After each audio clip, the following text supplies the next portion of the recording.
The wind howled across the prairie like a banshee-given voice, a mournful, ceaseless cry that scraped at the windows of Thomas's small cabin and clawed at the frozen earth outside. It was a winter that seemed determined to break the world, to strip it bare and bury it under drifts of unforgiving white. Thomas had seen harsh winters before, lived through them, endured them, but this one felt different. It mirrored the landscape inside him, a frozen wilderness where nothing grew, nothing bloomed. He was a man carved from the same rough, unyielding material as the land he wrestled a living from. His hands were calloused, his face lined not just by sun and wind, but by a grief that had settled deep within him, like stones at the bottom of a well. 3 years it had been since the fever had claimed his wife and their 2 young sons. 3 years since the silence in the cabin had become a physical presence, heavy and suffocating. He had built this life out here, away from the ghosts of his old one, hoping the sheer scale of the sky and the punishing labor of ranching would somehow fill the void. It hadn't. The emptiness remained, a constant, aching companion. His days were a monotonous cycle of survival: chop wood, feed the scrawny cattle, repair fences the wind had ripped apart, huddle by the fire, sleep. There was no laughter here, no soft touch, no shared word. He spoke mostly to his horse, sometimes to the dog, but mostly just to the wind, letting it carry away the fragments of thoughts he dared not hold on to for long. The nearest settlement was a day's ride away, a place he visited only when absolutely necessary for supplies, a place filled with faces that held pity or suspicion, or worse, indifference. He preferred the company of the wind. It made no demands, asked no questions, offered no empty comforts. It simply existed, cold and relentless, much like his own existence. He was lost in the familiar haze of this solitude one biting afternoon, splitting logs by the woodpile, the rhythm of the axe a dull, percussive beat against the vast silence, when he saw it. A dark shape against the swirling white, far out on the eastern edge of his property, where the flat land began to roll into shallow, snow-choked gullies. It wasn't an animal. It wasn't the wind playing tricks with the snow. It was too still, too human-shaped. He stopped, axe mid-swing, the sudden cessation of movement amplifying the shriek of the wind. His heart, usually a steady, quiet thrum, gave a hard, unfamiliar lurch. Nobody came this way. Not in this weather. Not ever. Unless they were lost or looking for trouble. Trouble was something Thomas avoided. He had had his fill of it. He watched for a long moment, the biting cold forgotten as a different kind of chill settled over him. The shape didn't move. It was small, huddled. Curiosity, a long dormant emotion, stirred within him, fighting against the ingrained caution of years lived alone on the frontier. He was a solitary man, not a heartless one, not yet, anyway. Dropping the axe, he went inside, grabbed his heavy coat, rifle, and stuffed some jerky and a waterskin into a satchel. The old dog, a mangy hound named Rusty, whined softly by the door, sensing the shift in his master's routine, the tension in his stance. "Stay, boy," Thomas murmured, his voice raspy from disuse. Stepping back out into the maelstrom, he pulled his hat low and started walking towards the shape, the snow crunching under his boots, the wind tearing at his clothes. The visibility was poor, the snow a thick curtain, but he kept the dark form fixed in his sight. As he drew closer, the shape resolved itself, horrifyingly. It was a person, collapsed face down in the snow, a smaller bundle clutched protectively beneath them. A wave of something akin to dread washed over him. He approached cautiously, rifle held ready, scanning the empty horizon. There was no sign of horses, no tracks other than the faint ones leading to the collapsed figure, already blurring under the falling snow. He reached them, kneeling stiffly in the deep drift. It was a woman, her worn hide clothes soaked and plastered to her body. She was young, her hair dark and braided, unmistakably native. And clutched against her chest, bundled in a thin, inadequate blanket, was a baby. The woman's skin was unnaturally pale, tinged with blue. She was barely breathing, shallow, ragged gasps that seemed to tear at her frozen lungs. The baby was quiet, too quiet, its tiny face hidden against her breast, but he could see the slight rise and fall of the bundle. It was alive. Panic, cold and sharp, pierced through Thomas's practiced stoicism. This was not a stray animal, not a lost traveler he could point towards the nearest town. This was a woman and a child, freezing to death on his land. This was a responsibility he hadn't sought, didn't want, and was ill-equipped to handle. His first instinct, raw and selfish, was to turn away, to pretend he hadn't seen them. They were native, strangers, vulnerabilities he couldn't afford in a world that already felt precarious enough. But the baby was so small. And the woman's grip, even in her unconscious state, was fierce, an instinctual shield against the elements. He saw something familiar in that protectiveness, a ghost of the fierce love he had felt for his own lost children. The thought was like a sharp shard of ice in his chest. He couldn't leave them, not a mother and a child, not even in this unforgiving place, not even when his heart felt like a block of ice itself. Putting his rifle aside, he carefully tried to lift the woman. She was heavier than she looked, limp and unresponsive. It was awkward in the deep snow. The baby, a fragile burden, still pressed against her. He knew he couldn't carry them both back to the cabin through the drifts. He had to move fast. With immense effort, he managed to shift the woman onto his shoulder, supporting her weight. The baby was still cradled against her. He turned and began the difficult trek back towards the cabin, fighting the wind, breaking trail through the snow, the cold biting through his clothes, the weight of the woman and the silent, unseen baby heavy on his shoulder and heavier still on his conscience. "This changes everything," a voice whispered in his mind, a voice that sounded suspiciously like the wind. Reaching the cabin felt like an eternity. His muscles screamed, his lungs burned, and the cold seeped into his bones. He stumbled through the door, letting the woman slide gently to the floor near the fire, being careful not to jostle the baby. Rusty came forward, sniffing cautiously, then lay down a respectful distance away, watching with intelligent eyes. Thomas knelt beside the woman, his hands trembling slightly as he unbundled the baby. It was a girl, impossibly small, wrapped in layers of thin, inadequate fabric. Her face was pale, her lips blue, but her chest rose and fell with shallow breaths. She stirred faintly, letting out a weak, reedy whimper that tore at something deep inside him. A baby's cry. It had been so long. He looked at the woman. She was young, perhaps barely 20, her face etched with exhaustion and hardship even in repose. He needed to get her warm, get the baby warm. He worked quickly, stripping off her wet outer layers, wrapping her in dry blankets from his bunk. He did the same for the baby, swaddling her carefully in soft wool. He had no idea what else to do. He was a rancher, a solitary man, not a doctor, not a midwife, not a rescuer. He built the fire up higher, the flames leaping and casting flickering shadows on the walls. The cabin grew warmer, the biting cold outside held at bay for now. He sat back on his heels, watching them, the woman still unconscious, the baby nestled in her blankets, occasionally whimpering softly. They were here, in his cabin. Two unexpected, unwanted guests who had just shattered the fragile peace of his isolation. He didn't know their language, he didn't know who they were, where they had come from, or why they were alone and exposed in such brutal weather. All he knew was that he had brought them in, and now they were his responsibility. The weight of it settled on him, heavy and unwelcome. He felt a resurgence of the dread, the fear of entanglement, the comfortable numbness of his grief threatened by the sheer undeniable presence of these two lives. The first day passed in tense silence, broken only by the crackle of the fire and the soft sounds of the baby. Thomas tended the fire, checked on the woman, and watched. He offered the baby a few drops of water from his fingertip. She reflexively sucked, her tiny mouth a startling pink against her pale skin. He had no milk, nothing else to give her. The woman remained unresponsive, breathing shallowly. Fear gnawed at him. What if she died? What would he do with the baby? Leave her at the settlement? Who would take in a native infant? The prejudice against them was a palpable thing, even stronger than the wind. Towards evening on the second day, the woman stirred. Thomas was sitting across the room, cleaning his rifle, keeping his distance.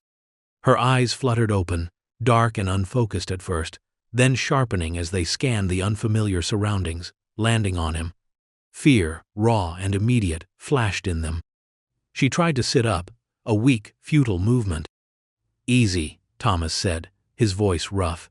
He spoke slowly, clearly, knowing she might not understand the words, but hoping the tone would convey something other than threat. He gestured towards the blankets, the fire, safety. Her eyes flicked towards the baby, still sleeping soundly beside her. Her hand went instinctively to the small bundle, a fierce protective gesture that spoke volumes without a single word. She pulled the baby closer, her gaze fixed on Thomas, wary and distrustful. He understood that distrust. He was a white man, a stranger, likely seen as part of the world that had driven her to this state. He lowered the rifle deliberately, placing it on the table, trying to project non-aggression. He stood up slowly and went to the small kitchen area. He poured some broth he had made earlier into a bowl and brought it to her. She watched him approach, her eyes tracking his every movement. He knelt a short distance away, offering the bowl. She didn't reach for it.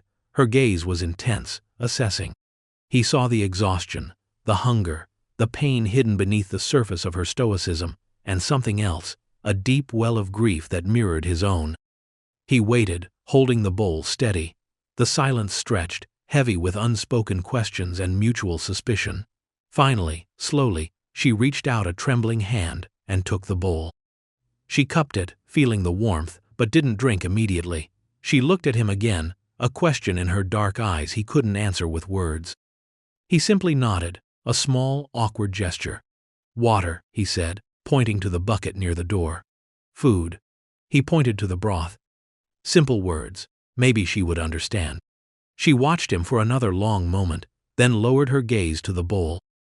She began to sip the broth, slowly at first, then with a little more urgency, though still carefully, as if afraid he might snatch it away.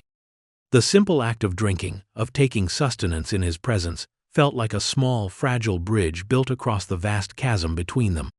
Over the next few days the bridge grew, stone by careful stone.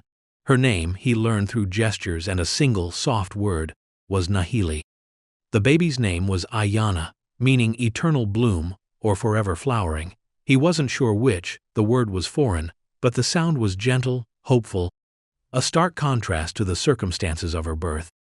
Nahili was weak, still recovering from exposure and whatever ordeal had led to her banishment. She spoke little, her voice soft and hesitant when she did, her language unknown to him except for a few shared words they managed to teach each other through pointing and repetition. The silence in the cabin didn't disappear, but its quality changed. It was no longer the heavy, suffocating silence of grief and isolation, but a quieter, more watchful silence, filled with unspoken questions, cautious observations, and the soft sounds of the baby. Thomas found himself watching Nahili. He saw the quiet strength in her, the fierce, unwavering focus on Ayana.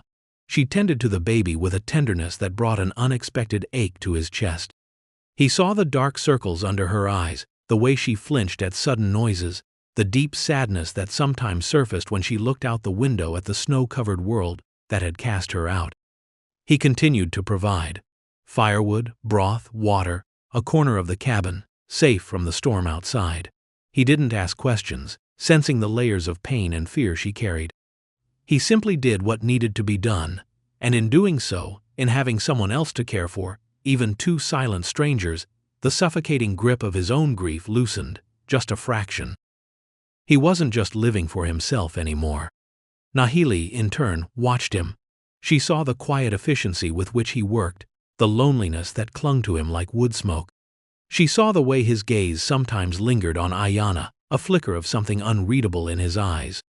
She saw that he didn't demand, didn't threaten, simply existed alongside them, providing a sanctuary she desperately needed. Her initial fear began to recede, replaced by a cautious gratitude, a fragile sense of safety. They fell into a quiet routine. Thomas worked outside or mended things indoors. Nahili cared for Ayana. They shared meals in silence, the only sounds the clinking of spoons against bowls, the soft cooing of the baby, the relentless wind outside. The cabin, once a tomb of his memories, now held the faint echo of life, the warmth of another body, the soft presence of a child. It was unsettling, disruptive, and yet there was a strange, tentative comfort in it. He found himself anticipating the sound of Ayana's soft cries, the small weight of her when Nahili sometimes held her out to him, a silent offering of trust. He learned to hold her, awkward and stiff at first, then with a growing confidence.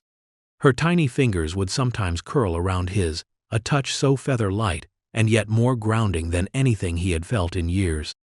He saw Nahili watching him during these moments, a subtle softening in her expression.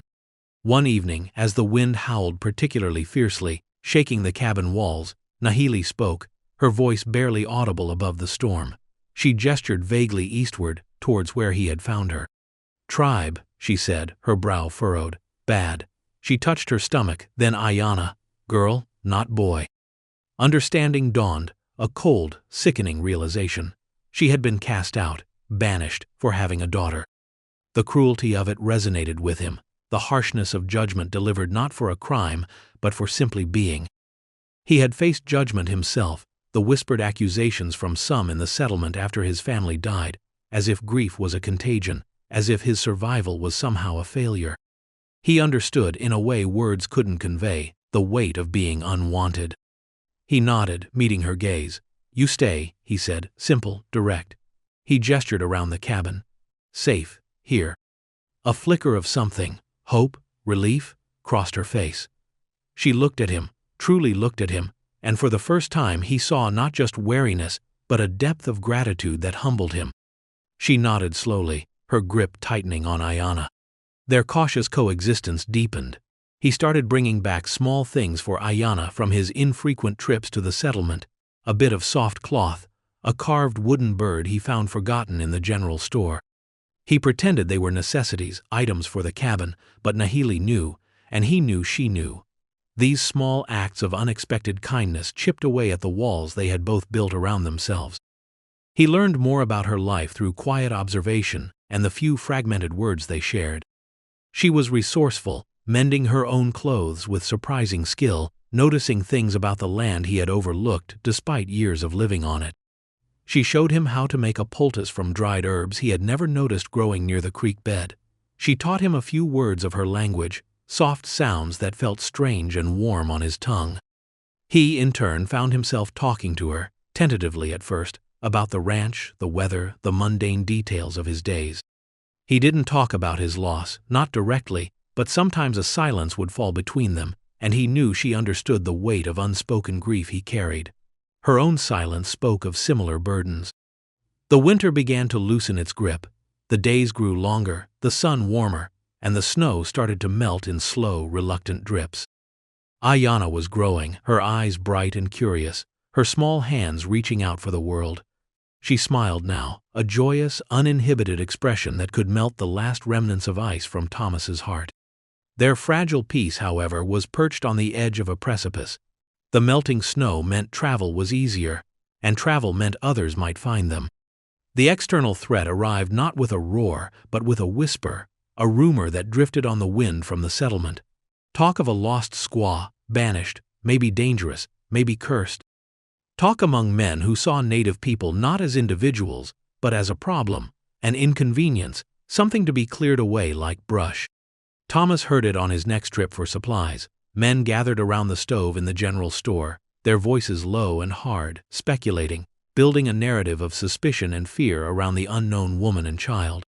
He kept his face impassive, bought his supplies, and rode back to the cabin with a knot of dread tightening in his gut. He didn't need to explain much to Nahili. The tension in his shoulders, the grim set of his jaw, the way his eyes constantly scanned the horizon, she understood. The world outside their small sanctuary was dangerous. Her banishment meant she had no place to go back to among her own people, and the white world offered little more than hostility and prejudice. Their isolation, once a source of his pain, was now their only defense. The threat escalated slowly, insidiously. First, there were riders seen on the distant hills, silhouetted against the setting sun, watching. Then a couple of men from the settlement, ostensibly looking for lost cattle, rode close to the cabin, their eyes lingering, assessing. They didn't stop, didn't speak, but their presence was a clear message. You are seen, we know you are here. Thomas knew they wouldn't leave it alone. Prejudice, when given a target, festered. They saw a lone man, living with a native woman and her child, a situation that flew in the face of their narrow worldview, challenging their sense of order, their unspoken rules. It was an affront, and they would not stand for it. He spoke to Nahili, using the handful of shared words and many gestures. They, Want you, gone. He pointed at himself. They want trouble. Nahili's face was calm, but her eyes held a deep sadness. She knew this world. She knew the judgment of her own people, and she knew the judgment of the settlers. She was caught between two worlds, welcome in neither. She looked at Ayanna, sleeping peacefully in her makeshift cradle. Go, she said softly, surprising him with the English word. She gestured towards the west. Safe, you. He stared at her, stunned. She was offering to leave, to walk back out into the uncertain, dangerous world, to protect him from the repercussions of his kindness. The thought was unbearable. He couldn't send her away. Not now. Not after everything. He shook his head emphatically. No, he said, his voice firm. You stay. We stay. Together. It was the first time he had explicitly linked himself and these two strangers. It felt like a commitment, a line drawn in the snow. He spent the next few days preparing. He reinforced the cabin door and windows, checked and cleaned his rifles and pistols, showed Nahili how to load and fire the extra shotgun. She was a quick study, her movements precise and deliberate. He saw the warrior spirit beneath the quiet vulnerability, the deep reserves of strength. The confrontation came on a clear, cold afternoon. 3 riders approached the cabin, not disguised as lost cowhands this time. They rode with purpose, their faces grim, their eyes hard. Cal Brody was in the lead, a man Thomas knew by reputation, loud, cruel, a man who embodied the worst of the settlement's prejudices. The other 2 were his shadows, men who followed his lead without question. Thomas stood on the porch, rifle in hand, Rusty growling softly at his heels. Nahili was inside, the door slightly ajar, Ayanna safely hidden. The riders stopped a short distance away. Cal Brody spat into the dust. Thomas, he called out, his voice rough. Heard you got some company. The word was laced with contempt. They're staying here, Thomas said, his voice level, betraying none of the tension coiled in his gut. That ain't natural, Thomas, Brody sneered. A white man and that. He gestured towards the cabin with his chin, a look of disgust on his face. She's banished, ain't she? Means she's trouble, bad luck. Maybe she ain't even got a right to that child. Heard things. You heard wrong, Thomas said, tightening his grip on the rifle. They ain't hurting no one. They're under my roof. Your roof? Brody laughed, a harsh, grating sound. His companions chuckled with him. This ain't your roof no more, Thomas, not if you're gonna harbor vermin. Thomas felt a cold rage spread through him, a fire ignited by Brody's casual cruelty, his dismissive dehumanization of Nahili and Ayanna.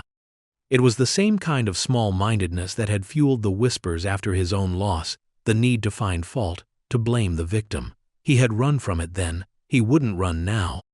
Get off my land, Brody, Thomas said, his voice low but carrying the weight of absolute finality. Brody's grin faded, his hand hovered near the pistol on his hip. Think you can tell me what to do, Thomas? Just a sad sack living in a shack with a goddamn squaw? That did it. The insult wasn't just to him, it was to Nahili, to Ayanna, to the quiet dignity and resilience he had witnessed in them. He raised his rifle slightly, the barrel tracking Brody. Last chance, Brody, Thomas warned. Right away now. Brody's eyes narrowed. He exchanged a look with his men. They were 3 against 1, but Thomas had the advantage of cover and a clear shot. More importantly, Thomas had something they didn't understand, a willingness to defend what was his, not just property, but the fragile, precious connection he had found. He had nothing left to lose, and everything to protect. Brody hesitated, clearly surprised by Thomas's resolve. He had expected the quiet, broken widower to back down, to be shamed or intimidated into compliance. But Thomas was standing taller than he had in years, his gaze steady, his finger resting lightly on the trigger. The standoff stretched, tense and silent save for the wind and Rusty's low growl. Inside, Nahili was silent, a presence Thomas could feel, a silent observer to the test of their sanctuary. Finally, slowly, Brody lowered his hand from his pistol. He stared at Thomas, his eyes filled with frustrated malice. This ain't over, Thomas, he snarled. You can't hide 'em forever. The settlement ain't gonna forget this. Then the settlement will have to remember, Thomas replied, his voice steady. Brody glared, then wheeled his horse around. His men followed, casting backward glances filled with resentment and grudging respect for the man who had dared to stand against them. They rode away, disappearing back towards the settlement, their presence a promise of future trouble, but for now, the immediate threat had receded. Thomas watched them go, his rifle still raised until they were out of sight. His hands were shaking now, the adrenaline draining away, leaving him weak and trembling. He lowered the rifle, leaning it against the porch railing, and sank onto the top step, burying his face in his hands. A moment later, the cabin door opened wider. Nahili stepped out, Ayanna clutched in her arms, awake now and whimpering softly. She looked at Thomas, her expression unreadable. Then, slowly, she came to him. She sat beside him on the step, not speaking, but her presence a solid, comforting weight against his side. Ayanna stirred, turning her head. Her small hand reached out tentatively and patted his cheek. Thomas lifted his head, looking into the wide, innocent eyes of the child, then at the quiet strength in Nahili's face. They were here, they were safe, for now, and he had defended them. He had stood up, not just for them, but for something within himself he had thought long dead. The weight of the confrontation remained, the knowledge that Brody's threat was real, that their peace was precarious. But sitting there, with Nahili beside him and Ayanna's tiny hand on his face, the suffocating weight of his old grief felt lighter. It hadn't vanished, perhaps it never would, but it no longer defined him entirely. There was room for other things now, for quiet companionship, for the fragile warmth of a shared existence, for the fierce, protective love that had bloomed unexpectedly in the frozen landscape of his life. The days that followed were quiet, watchful. Thomas knew the settlers wouldn't forget, but their initial attempt had failed, and perhaps they would wait, or perhaps they would find other ways to make their displeasure known. But for now, there was a reprieve. The world outside continued its slow transformation as spring hesitantly arrived. The snow melted, revealing the brown, muddy earth beneath. Patches of green appeared, tentative and fragile at first, then growing stronger, bolder. The wind softened, losing its cruel, cutting edge. Life was returning to the land. And life was returning to the cabin. Nahili began to move with more freedom, her strength returning.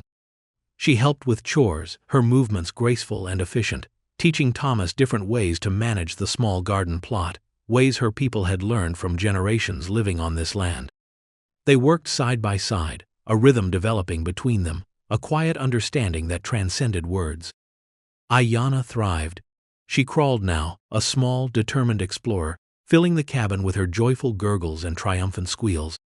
Thomas found himself carving small wooden toys for her, simple things, but seeing her delight in them filled him with a quiet joy he hadn't experienced in years. He would watch Nahili with Ayanna, the deep bond between mother and child, and feel a sense of belonging that was both foreign and deeply comforting. One evening, sitting by the fire, the silence was different. Not wary, not tense, but comfortable, shared. Nahili looked at him, her dark eyes soft in the firelight. "Thomas," she said, using his name, which she rarely did. "Thank you." He met her gaze, his own emotions, a complicated tangle he couldn't articulate. Gratitude, affection, a fierce protectiveness that felt startlingly like love. He wasn't sure. "Didn't do much," he mumbled, feeling awkward. "You saved us," she said simply, "gave us home, when no one else would." Her words hung in the air, heavy with meaning. Home. It was a word he hadn't used in a long time. This cabin, once just a shelter from the elements and the world, had become something more. It was a place where three disparate souls, cast out and alone, had found refuge together. He looked at Ayanna, sleeping soundly in her cradle, her tiny face angelic. He looked at Nahili, her quiet strength, her unwavering love for her daughter, her unexpected presence in his life. He had been buried in grief, a ghost haunting his own life. They had found him, pulled him out of the snow, back into the world of the living. "This is home," he said, his voice clearer, stronger than it had been in years. He looked at her, a question in his eyes. "For us, for all of us." Nahili's gaze held his. A small smile touched her lips, tentative but real. It was a promise, an acceptance. The prejudice from the settlement didn't vanish entirely. There were still wary looks, whispered words when Thomas went into town, but Brody and his men left them alone after that day. Thomas's quiet defiance had shown them he wasn't an easy target, and perhaps the sight of the grieving widower standing tall, ready to fight for the vulnerable, had given even the most hardened among them pause. Life wasn't easy. The work was hard, the land demanding, and the shadows of the past still lingered, but the cabin was no longer silent. It was filled with the soft sounds of Ayana, with the quiet rhythm of Nahili's movements, with the low murmur of their shared developing language. Thomas found himself looking forward to coming inside, to the warmth of the fire and the warmth of their presence. He hadn't sought connection, hadn't believed it was possible for him again. He had been isolated by grief, hardened by loss, resigned to a solitary existence. But an unexpected encounter, an act of reluctant kindness born of simple decency, had cracked open the frozen landscape of his heart. He had given refuge to two outcasts, and in doing so, he had found his own way back home. Not to the home he had lost, but to a new one, built on resilience, unexpected kindness, and the quiet, enduring strength of a bond forged in the heart of winter. The prairie wind still howled sometimes, but now, inside the cabin, there was a different sound, the sound of a family, quiet, unconventional, but undeniably whole. It was a sound that promised spring and hope, and a future he had never dared to imagine.